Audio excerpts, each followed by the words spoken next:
Hola a toda nuestra audiencia y bienvenidos a este nuevo análisis. Hoy vamos a meter el bisturí en un conflicto que lleva más de 100 años sin resolverse. Ha generado guerras, ha provocado crisis internacionales y divide a la opinión pública como casi ningún otro tema en el mundo. Para entender realmente los titulares que leemos hoy, el viaje al pasado tiene que ser muy riguroso y sobre todo honesto. Esta explicación visual busca desglosar uno de los episodios más complejos de la historia contemporánea, con claridad, muchísimo equilibrio y un respeto absoluto. Y de ahí surge nuestra pregunta principal. ¿Por qué ha durado tanto? Si observamos bien, lo interesante aquí no es solo la pregunta, sino el marco temporal. 100 años. Hablamos de más de un siglo. Esto no es algo que empezara ayer por la tarde. Para encontrar respuestas reales y no quedarnos en la superficie, es vital ir mucho más allá de las últimas noticias y escarbar en las raíces históricas de toda la región. Bueno, para no perdernos con tantísima información, vamos a seguir un pequeño mapa de ruta. Primero veremos los orígenes y unas promesas bastante contradictorias. Segundo, la partición y las guerras. Tercero, la resistencia y los fracasos de paz. Y cuarto, nos meteremos en la complejísima situación actual. Todo ello, por supuesto, desde una visión estrictamente neutral. Empezamos con la primera fase, orígenes y promesas contradictorias. Tenemos que viajar en el tiempo, concretamente a finales del siglo XIX. Por aquel entonces, toda la región del actual Oriente Próximo estaba bajo el dominio de un gigante, el Imperio Otomano. Aquí es donde realmente arranca nuestra historia. Ojo, intervengo aquí un segundo porque algo que muy poca gente conoce es que antes de llegar al siglo XX, la región de Palestina era una tierra habitada mayoritariamente por árabes musulmanes y cristianos, pero que convivían con una minoría judía de forma totalmente pacífica, y así fue durante siglos. Este es nuestro primer dato sorprendente de hoy. A menudo se queda fuera de la narrativa moderna, pero demuestra que la enemistad no ha existido desde siempre. Claro, pero la cosa cambia a finales de ese mismo siglo XIX. Europa vivía una ola tremenda de antisemitismo, y esto impulsó el nacimiento de un movimiento clave, el cionismo. Figuras como Theodor Herzl organizaron el primer congreso sionista allá por 1897. El objetivo estaba clarísimo: buscar un refugio seguro y crear un Estado judío. Así arrancaron las grandes oleadas de inmigración hacia Palestina, lo que poco a poco empezó a generar las primeras fricciones serias con la población árabe que ya estaba allí. Y justo aquí llegamos a nuestro segundo dato sorprendente. Durante la Primera Guerra Mundial, el Imperio Británico tomó el control de la zona e hizo algo que literalmente sentenciaría el futuro: promesas completamente contradictorias a ambas comunidades. Por un lado, con la Declaración Balfour de 1917, apoyaban crear un hogar nacional judío en Palestina. Pero, por otro lado, prometieron a los líderes árabes la independencia total a cambio de su ayuda militar contra los otomanos. Básicamente, se prometió la misma tierra a dos pueblos distintos, una auténtica locura diplomática que plantó la semilla del conflicto. Nos metemos de lleno en la segunda sección, la partición y las guerras. Damos un salto histórico hasta las secuelas de la Segunda Guerra Mundial y la inimaginable tragedia del Holocausto. Un horror absoluto que incrementó drásticamente el apoyo de la comunidad internacional hacia la necesidad urgente de crear un Estado judío. Así llegamos a 1947. La ONU pone sobre la mesa su famoso plan de partición.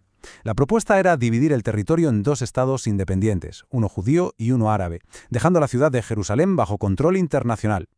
La comunidad judía lo aceptó, y esto culminó con la creación del Estado de Israel en mayo de 1948. Sin embargo, los líderes y países árabes lo rechazaron de plano, lo que desencadenó inmediatamente la Primera Guerra Árabe-Israelí. Y hay que hacer una pausa obligatoria en esta cifra tan abrumadora, entre 700.000 y 800.000. Es la inmensa cantidad de palestinos que huyeron o fueron expulsados de sus hogares durante aquel conflicto. Para Israel, el final de la guerra representó el gran triunfo de su independencia. Pero para el pueblo palestino, este éxodo masivo es lo que se conoce como la Nakba, que en árabe significa, literalmente, la catástrofe. Comprender este profundísimo trauma histórico es crucial para entender el dolor que ha marcado a generaciones enteras de palestinos. Presentadora. El establecimiento de Israel marcó el inicio de conflictos armados casi ininterrumpidos. La línea temporal no da tregua. En 1956 tenemos la crisis de Suez, luego la importantísima Guerra de los 6 días en el 67. Fue un momento bisagra porque redibujó el mapa por completo, dejando a Israel con el control de Cisjordania, Gaza y Jerusalén Este. Tras la guerra del Yom Kippur, el año 1978 trajo un pequeño rayo de esperanza diplomática con los acuerdos de Camp David. Fue el primer tratado de paz formal con un país árabe, en este caso Egipto. Lo que nos abre la puerta a la tercera fase, resistencia y fracasos de paz. Mientras las fronteras cambiaban sobre el papel, la población palestina empezó a organizar su propia resistencia, ya fuera bajo ocupación o desde el exilio. Es en esta época cuando surge la Organización para la Liberación de Palestina, la famosa OLP, liderada por Yasser Arafat. Una organización que con el paso de los años iría transicionando de la lucha armada a la búsqueda del reconocimiento diplomático. Y al hablar de resistencia hay un concepto clave que seguro que resuena: la intifada. Hubo dos grandes intifadas palestinas. Básicamente fueron levantamientos masivos contra la ocupación militar israelí. Empezaron con protestas y huelgas, pero acabaron derivando en episodios de una violencia tremenda. Estos enfrentamientos afectaron profundamente a la población civil de ambos lados, dejando unas cicatrices sociales inmensas que todavía hoy perduran. Totalmente. Y aquí quiero compartir un dato muy revelador. Lo que hace este conflicto tan difícil de resolver es la profunda división política interna del propio lado palestino. Es nuestro tercer dato sorprendente. No existe un único liderazgo unificado. Por un lado, tenemos a la Autoridad Palestina, de corte algo más laico, y que administra partes de Cisjordania. Y por el otro lado está Hamás, un movimiento islamista que surgió como alternativa a la OLP, que llegó a ganar las elecciones en 2006 y que es quien gobierna de facto en la Franja de Gaza.